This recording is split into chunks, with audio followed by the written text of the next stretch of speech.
Hello there. Hello, whoever is watching in the world or universe or cosmos or another dimension or whatever world you're in.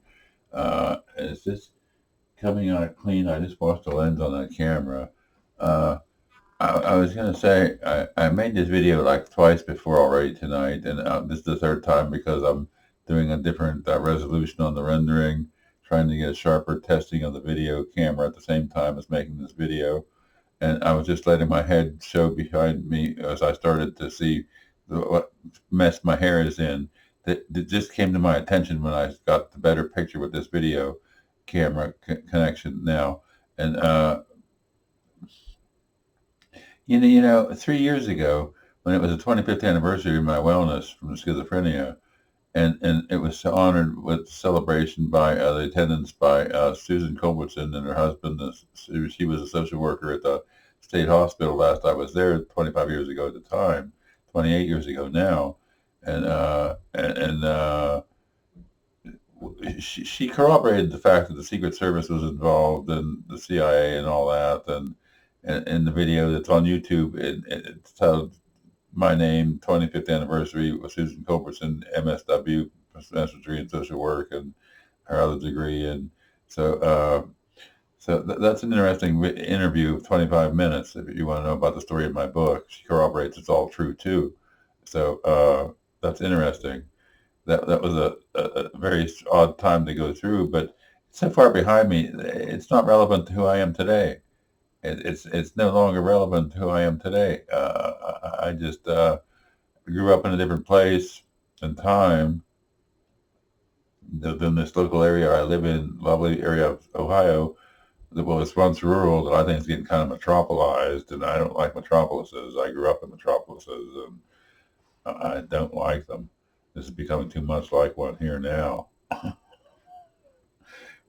Controlled growth. I have no policies, no beliefs, but anyways, yeah, I went to high school in Florida, and that was a different time and place, and uh, it gives me nothing in common with people around here in Ohio, and it leaves me awfully sadly alone. And most of the time, when I'd rather not be, some of the time I would be, rather be alone.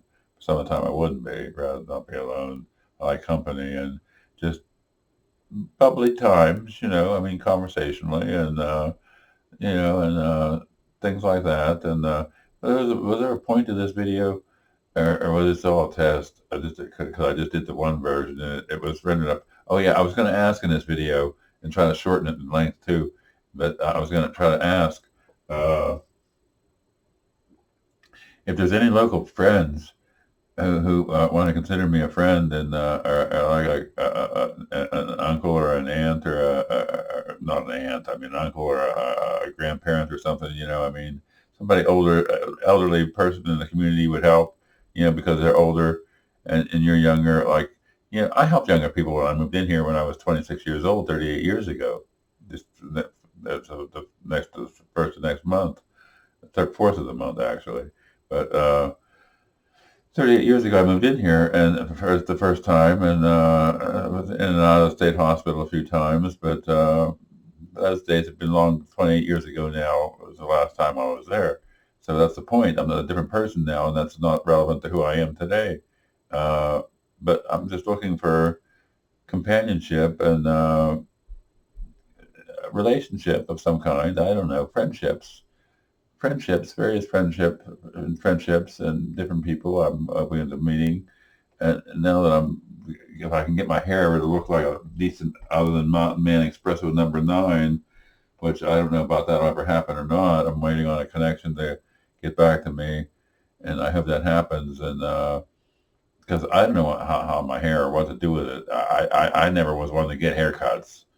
I refused to get a haircut all my life. As being for my age, I got through my life refusing to get haircuts because could see no point to it, because it's just going to grow right back.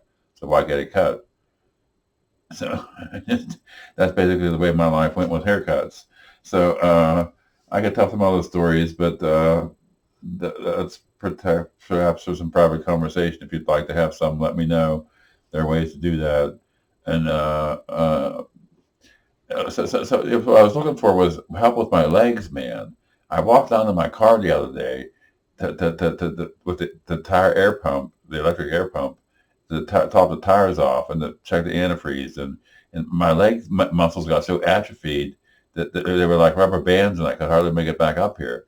And I said, man, see, the aide I had to quit to get married, right, like 9 weeks before she quit, we got an extra half an hour written for an extra walk to the mailroom and back, 20 minutes up and back, stopping different, shortening lengths of time as time went on, as my muscles built up over those weeks, and I could make the steps again easy.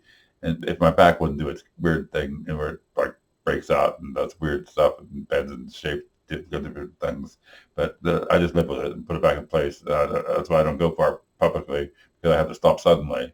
So that's why I don't go for it suddenly. Stop to stop wherever I'm at. And that's not cool depending on where you're at. So that's why you don't see me. That's why I hide away here at home, waiting for some company to come and. I'm trying to think of a poetic songs that the Moody Blues have written on to that effect, and the balance to maintain the balance. I have some interesting music I've done, although I'm not making any new music right now. But that was I was turned on over there too.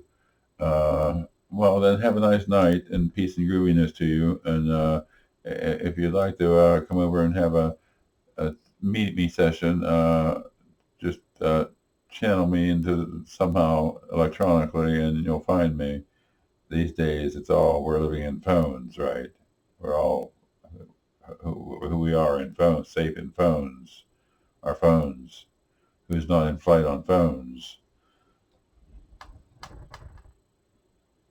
Okay, so what's this do now? Okay.